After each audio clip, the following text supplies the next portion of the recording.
নমস্কার, নবভারত নেটওয়ার্ক নিউজে আপনাদের সকলকে স্বাগত জানাই। আমি মৌসুমী। হাইলাকান্দি জেলা কৃষি বিভাগের উদ্যোগে ও হাইলাকান্দি ফার্মার প্রডিউসার কোম্পানির সহযোগিতায় বোয়ালিপাড়ে 12টার সময় কম্বাইন হারভেস্টার মেশিন দিয়ে ধান কাটায় মহা উৎসব সভা অনুষ্ঠিত হয়। এই সভায় উপস্থিত হন হাইলাকান্দি কৃষি বিভাগের ডিএও আব্দুল বাতেন চৌধুরী, এডিসি লালরু কিংগেটি। এদিন সভায় হাইলাকান্দি কৃষি বিভাগের ডিএও আব্দুল বাতেন চৌধুরী তার বক্তব্যে তিনি কৃষকদের দ্রুত ধান ঘরে তোলার উদ্দেশ্যে চাষিদের দেওয়া হয়েছে ভর্তুকি মূল্যে কম্বাইন হারভেস্টার। সারা দেশের মতো হাইলাকান্দি জেলাতেও এ যন্ত্র দিয়ে ধান কাটা হচ্ছে। চাষিরা যাতে বৈজ্ঞানিক পদ্ধতিতে চাষ করে যাতে বেশি পরিমাণ ফসল পায়, সরকারের তরফে কৃষিকাজে ব্যবহারের জন্য বিভিন্ন মেশিন যন্ত্রপাতি সরবরাহ করা হয়েছে। তিনি আরও বলেন, কম্বাইন হারভেস্টার মেশিন কৃষি উন্নয়ন সহায়তায় জেলার কৃষকদের মাঝে কম্বাইন হারভেস্টার মেশিন সরবরাহ করা হয়েছে। এদিকে উপস্থিত কৃষকদের মধ্যে ধান রাখার জন্য হারমেটিক ব্যাগ বিতরণ করা হয়, যাহাতে করে কৃষকরা ধান মাড়াই করে ধানগুলো এই হারমেটিক ব্যাগের ভিতরে নিরাপদে রাখতে পারেন। এর জন্য কৃষি বিভাগের তরফ থেকে হারমেটিক ব্যাগ প্রত্যেক কৃষকদের মধ্যে বিতরণ করেছে। এদিন অনুষ্ঠানে উপস্থিত ছিলেন জেলা কৃষি বিভাগের assistant director Dibrajyoti Phukan, ADO Rajibul Haque Molla, কৃষি বিজ্ঞান কেন্দ্রের senior scientist doctor Bijay Chhetri, জেলা horticulture coordinator Afzal Majumdar, social sector officer Rustana Begum Laskar, Hailakandi farmer producer company limited managing director Abdul Malik Laskar সহ অন্যান্যরা। হাইলাকান্দি থেকে রাহাতুল আক্তার বরভুইয়ার রিপোর্ট। এভাবেই নিত্য নতুন খবর পেতে অবশ্যই নবভারত নেটওয়ার্ক নিউজ চ্যানেলটিকে আপনারা লাইক, শেয়ার, সাবস্ক্রাইব ও ফলো করে দেবেন। ধন্যবাদ।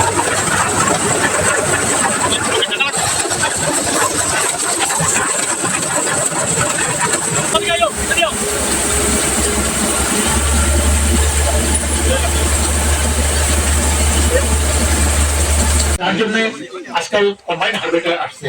এর আগে আমার এডিসি স্যার অলরেডি বলছে যে আমাদের ধানগুলা আমরা প্রকৃত মূল্য পাই না, যার জন্য কৃষকরা ধান উৎপাদনের থেকে দূরে থাকে। এবার কিন্তু আমাদের ডিস্ট্রিক্টে উপরওয়ালার আশীর্বাদে অনেকখানি ভালো প্রোডাকশন হয়েছে এবং আমরা নিশ্চিত যে যথেষ্ট ধান সরকারে কিনবে, যাতে আমাদের কৃষকের প্রতি কুইন্টালের মূল্য 2183 টাকা করে পায়। এর মধ্যে যদি কোনো মধ্যভোগী বা বিচলিয়া ব্যাপারী ঢুকতে না পারে, তার জন্য গভর্নমেন্টের প্রত্যেক ধরনের প্রোটেকশন হাতে নিয়েছে। স্যারে অলরেডি আপনাদেরকে বাতাইছে যে আমরা পুলিশ থানায় বলা আছে, কিন্তু এর মধ্যে একটা জিনিস আমাদের একটু লক্ষ্য করছে, ওটা আমি স্যারের নলেজেও দিব, যে ছোট মিলালা যেসব আমাদের আছে, যেটা আমরা এগ্রিকালচার বিভাগ থেকে ছোট ছোট মিল দিয়েছি তাদেরকে, মিনি রাইস মিল। তো তাদেরকে আমরা দিছিলাম। তো আমাদের উদ্দেশ্য হলো কি, কৃষক ভাইয়েরা দুইটা ইনকাম বেশি পায়, এটাই সরকারের উদ্দেশ্য, অন্য বিশেষ কিছু না। যে কৃষক ভাইয়েরা সরকারের যেটা কি পাবে, মূল্য, উচিত মূল্য পাবে, তখন তারা ধানের ক্ষেতটা করার জন্য চেষ্টা করবে। কারণ আজকাল লেবার কষ্ট অনেক বেশি, প্লাস অ্যাজ ওয়েল এজ বিভিন্ন ধরনের লেবার পাওয়াও যায়। তার জন্য যেরকম খেতে ধান বাইতে হলে এখন মোটামুটি পাওয়ার টিলার না হলে, আপনারা কবুটা করে নাকি পাওয়ার টিলার, যেটা ছোটটা না হলে কিন্তু ক্ষেত অর্ধেক করে থাকে।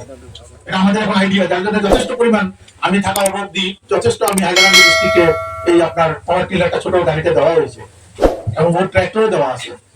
এই কম্বাইন হারভেস্টার আমরা শো করতে চাই এই জন্য যে এই জিনিসটা যেরকম আপনারা কৃষকরা খেতে থেকে ধান কেটে আনলে আমলা লাগলো, ওখান থেকে কেরি করতে লাগলো, কেরি করার পরে তাদের মরনা মারতে লাগলো, কিন্তু যদি বৃষ্টি আসলো, তাহলে তো আপনার যেখানে মরনা মারবেন, আমরা মরনা বলি আসামিসে, যেটা কি কয় আপনাদের ভাষায় জানি না, মারা দিত, মারা জায়গাটার যদি ওয়েট থাকে, ড্যাম থাকে, তাহলে কি হবে, ধানগুলোর মধ্যে পড়ে যায়। বাকি সব জিনিস মানুষ নিজের কাছে দেখিয়া হাতে কামে না করার পর্যন্ত কিছু বিশ্বাস করে না, তাই কিনা? আমি আশা করবো যে এই জিনিসটার কতটুকু আমাদের উপকারিতা। মানে বহুত কষ্ট রাখে, কিন্তু যত দিন গেছে ওগুলো মেশিনারি বেরিয়েছে, ট্রাক্টর বেরিয়েছে, এগুলো বাড়ানোর কারণে খেতগুলো অনেক আগে থেকে অনেক হয়ে গেছে। কারণ যদি আজকে এগুলা আধুনিক যেগুলো জিনিস বেরিয়েছে, এগুলো মেশিন ব্যবহার করা শিখছে না, তখন আজকে খেতটা কত কষ্ট লাগলো। এগুলো প্রথমে যখন আইছে এরকম মানুষ এটা ইউজ করতে সময় একটু সময় লাগছে, তখনই প্রথম ট্রাক্টর আইছে, পাওয়ার টিলার আইছে, সব মানুষ ব্যবহার করতো না, নানান এটার মাথা আসলো যে এটা করলে কামড় হয়ে যায়, গরম হয়ে যায়। তো যখন আস্তে আস্তে মানুষ ব্যবহার করা শিখছে, তখন দেখা গেছে এটা ছাড়া আর বাকি অন্য কোনো বিকল্প নাই, ওটাও খরচা করতে। এর লাগে আজকে যে মেশিন যেটা আমার ভিডিও যে আমরা ডিস্ট্রিক্টের সারা পয়সা, এই যে মেশিন যেটা আমরা হাইলাকান্দি ডিস্ট্রিক্টে 3টা মেশিন আছে, আমরা ভাগ্যবান হলাম আজকে যে আমরা যে মেশিন যেটা আছে, আমরা দেখিয়া এটারও ব্যবহার, যেটা আমরা পাওয়ার টিলারও ব্যবহার শিখছি, এটারও ব্যবহার হয়তো আজকে আমরা কাছে নতুন লাগে, আজ থেকে আর 5 বছর বাদে দেখা যাবে এটা ছাড়া কোনো উপায় নেই। বর্তমান সরকারে পেডি প্রকিউরমেন্ট সিস্টেম এটা ইন্ট্রোডিউস করছে।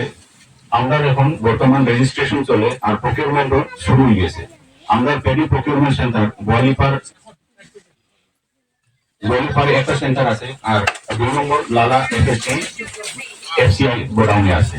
আমার মনে করল সব ফার্মার্স তারা আপনারা পেডি প্রাইভেট এজেন্সিতে না গিয়া আমরা পেডি প্রকিউরমেন্ট সেন্টারে আপনারা ধান এটা বিক্রি করার লাগে আমরা অ্যারেঞ্জমেন্ট সব আছে রেজিস্ট্রেশনের লাগে আমরা এফপিসি তারা আপনারা সাহায্য করবো আর আমরা এগ্রিকালচার ডিপার্টমেন্টে এআই আর আমরা এগিয়ে তারা আপনারা সাহায্য করবো আর আমরা সরকারের এমএসপি হয়েছে 2,183 পার কুইন্টাল। আপনাদের দেখলে বুঝবেন যে এখানে অলরেডি লেখা আছে, এটার উপরে লেখা আছে আপনার কিভাবে স্টেপ ওয়াইজ, স্টেপ 2, স্টেপ 3 এরকম করে এখানে অলরেডি ইন্ডিকেট করা আছে।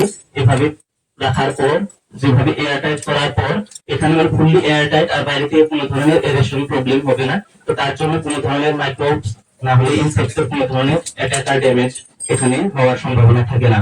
তো তার জন্য এটার এই 3 থেকে 4 ধরনের যেটা বেনিফিট, এই পেপার ব্যাগস ইউজ করলে আপনাদের সেটা বেনিফিটটা পাবেন। আর যেটা দেখা যায় যে আমাদের ওয়েদার চেঞ্জের সাথে সাথে আমরা দেখা ধান স্টোর করার সমস্যা হয়, বাইরে রাখলে ধান নষ্ট হয়ে যায়। তো এটা ভিতরে রাখলে আমাদের রোদ না থাকলেও সেই সমস্যাটা আসবে না এটার ভিতরে রাখলে। তো এটা এখন আপনাদের মাঝে কিছু আমরা ডিস্ট্রিবিউট করবো।